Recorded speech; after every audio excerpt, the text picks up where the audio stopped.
सांसद पप्पू यादव को एक बार फिर धमकी मिली है। इस बार पप्पू यादव को पाकिस्तान से धमकी भरा कॉल आया है और परिवार को जान से मारने की धमकी दी गई है। इससे पहले सांसद पप्पू यादव को 16 से भी ज्यादा बार धमकी मिल चुकी है। कभी व्हाट्सएप तो कभी कॉल पर धमकी दी गई है। यहां तक कि लॉरेंस बिश्नोई के गुर्गों के नाम पर भी पप्पू यादव को धमकी दी जा चुकी है।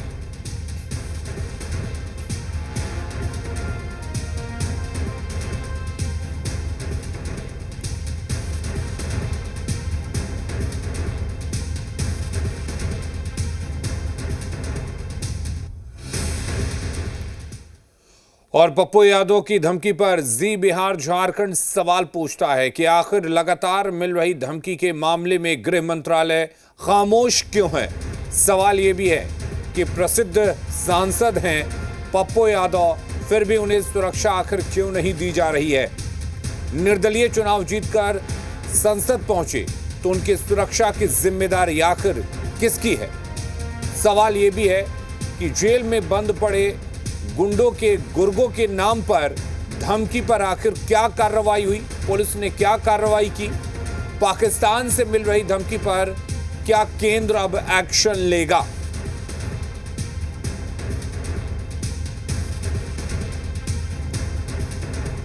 और हमारे साथ जी बिहार के रेजिडेंट एडिटर स्वप्निल सोनल जुड़े हुए हैं। स्वप्निल, सवाल यही है कि एक बार नहीं कई बार पप्पू यादव को धमकी मिल चुकी है। पप्पू यादव एक सांसद है, निर्दलीय चुनाव जीते हैं, जनता के बीच में रहते हैं, गृह मंत्रालय तक को चिट्ठी लिख चुके हैं, लेकिन अब तक उन्हें कोई सुरक्षा नहीं मिली है।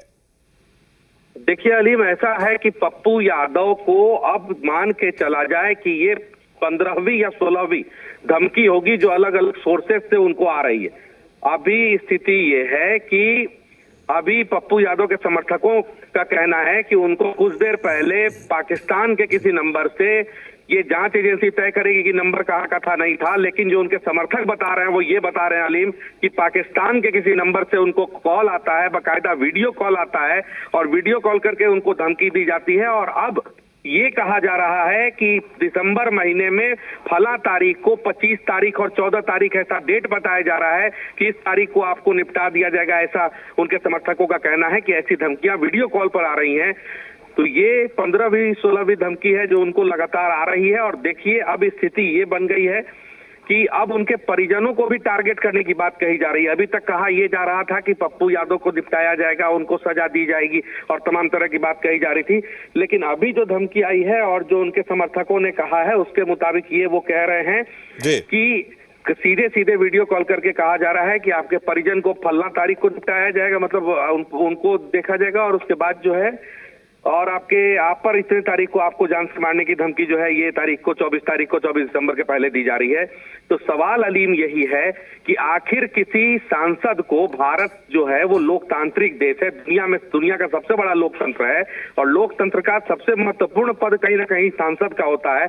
तो सांसद को अगर इस तरह से 12, 15, 16 धमकी आए, वीडियो कॉल आए, ऑडियो भेजा जाए, तो ये सवाल जरूर लोग व्यवस्था पर खड़ा करता है कि आखिर व्यवस्था को देखने वाले, व्यवस्था को मॉनिटर करने वाले क्या कर रहे हैं। कई बार हम लोगों ने भी प्रयास किया अलीम कि आखिर ये जाने कि ये जो धमकी है ये कौन सा कॉल है, कहां से आ रहा है। पुलिस मुख्यालय को सामने आके बताना चाहिए। देखिए मैं बार बार कहता हूं कि हिंदुस्तान का एक टैक्स पेयर हो। चलिए स्वप्निल, हम आपसे बात करेंगे। हमारे साथ खुद पप्पू यादव जुड़े हुए हैं। पप्पू यादव जी, आप जब भी हमसे जुड़ते हैं आपको एक धमकी मिली होती है। इस बार पाकिस्तान से धमकी मिली है और नया ये कि इस बार आपके परिजनों को, आपके परिवार वालों को भी टारगेट किया जा रहा।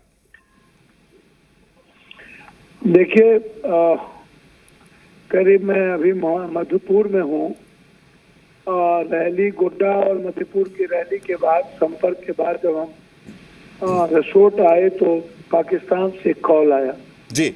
उन्होंने वीडियो कॉल भी किया। उन्होंने कॉल आया और उन्होंने कहा कि 24 दिसंबर के पहले, मैं कई बार मारना चाहा लेकिन नहीं मार पाया तुमको, 24 दिसंबर के पहले मैं मारूंगा। और मैं परिवार को और भी कई, देखिए सवाल मारने या नहीं मारने का नहीं है।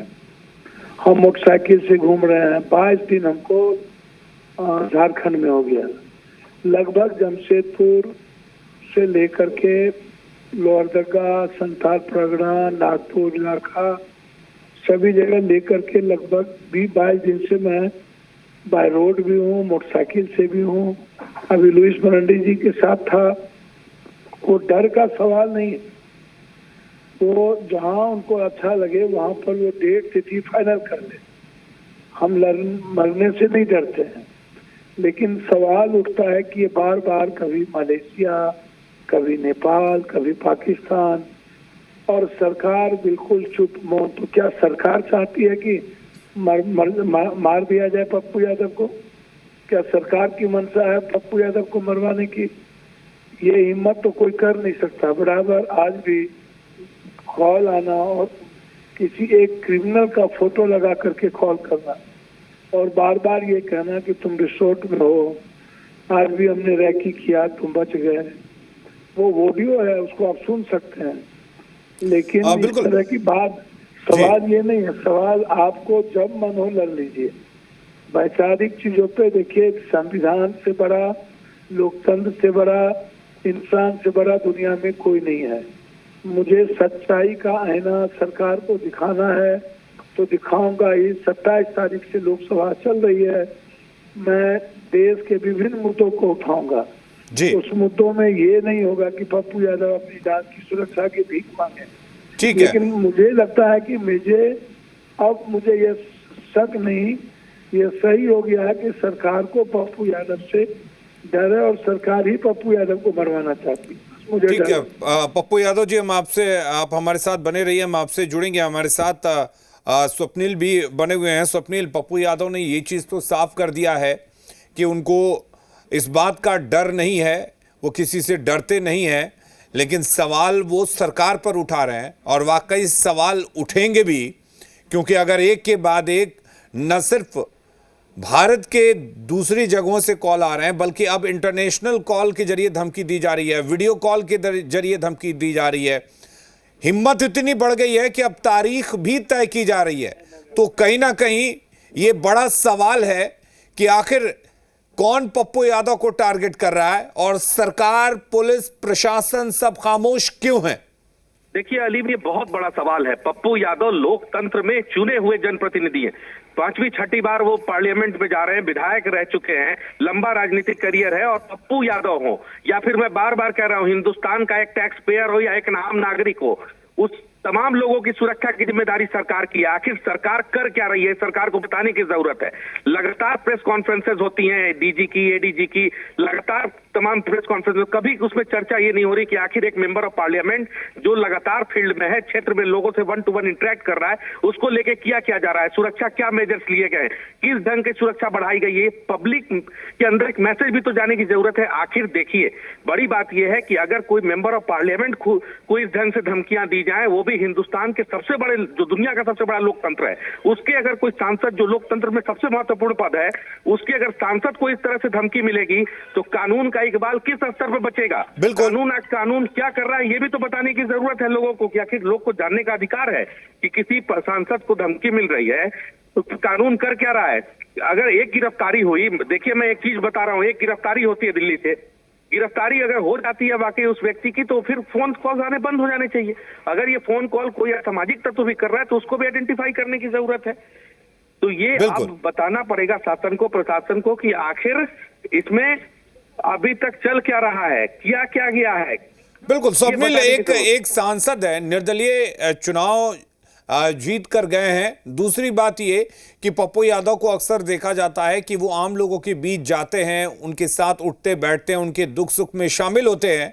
लेकिन अगर वाकई एक सांसद को अगर बिहार पुलिस ये आश्वस्त नहीं करा पा रही है कि आप सुरक्षित हैं, तो ये अपने आप में वाकई बिहार के हर नागरिक के लिए, देश के हर नागरिक के लिए चिंता की बात है। देखिए, सरकार को या पुलिस महकमा को ये बताना चाहिए कि मैं बार बार कहता हूं, जब भी धमकी आती है और जब भी चैट होता है तो मैं ये कहता हूं कि पब्लिक के अंदर एक मैसेज चला जाता है। ये मैसेज का युग है अलीम। ये जो है दुनिया एक ग्लोबल विलेज की तरह काम करती है। 2 मिनट के अंदर यहाँ का मैसेज पूरे वर्ल्ड में रूट कर सकता है। अब हम इस एरा में जी रहे हैं, तो अब छोटी सी बात बड़ी हो जाती है। तो सरकार को या उसके अंदर जो काम करने वाला सिस्टम है उसको ये बताना चाहिए कम से कम कि भाई हम इस डायरेक्शन में भले इंटरनल जांच पब्लिक में नहीं लाई जा सकती है, मानता हूं मैं इस बात को कि पुलिस आंतरिक जांच पब्लिक डोमेन में नहीं ला सकती, लेकिन ये तो बता सकती है, एक रफ तो बता सकती है कि ये चीजें की जा रही हैं, कहीं कोई दिक्कत नहीं है, हम ट्रेस कर रहे हैं, हम देख रहे हैं, ताकि पब्लिक में पुलिस का एक इकबाल बना रहे। जब सांसद खुद को सुरक्षित नहीं महसूस करेगा, सांसद, हालांकि पप्पू यादव ने कोई अपना कार्यक्रम रद्द नहीं किया है, तमाम कार्यक्रम में सारठ में, मधुपुर, देवघर, जो झारखंड चुनाव में एक जनप्रतिनिधि करता है, सभी पार्टियों के जनप्रतिनिधि करते हैं, केवल पप्पू यादव नहीं, सभी पार्टियों के जो जनप्रतिनिधि करते हैं वो पप्पू यादव भी कर रहे हैं। वो कोई कार्यक्रम रद्द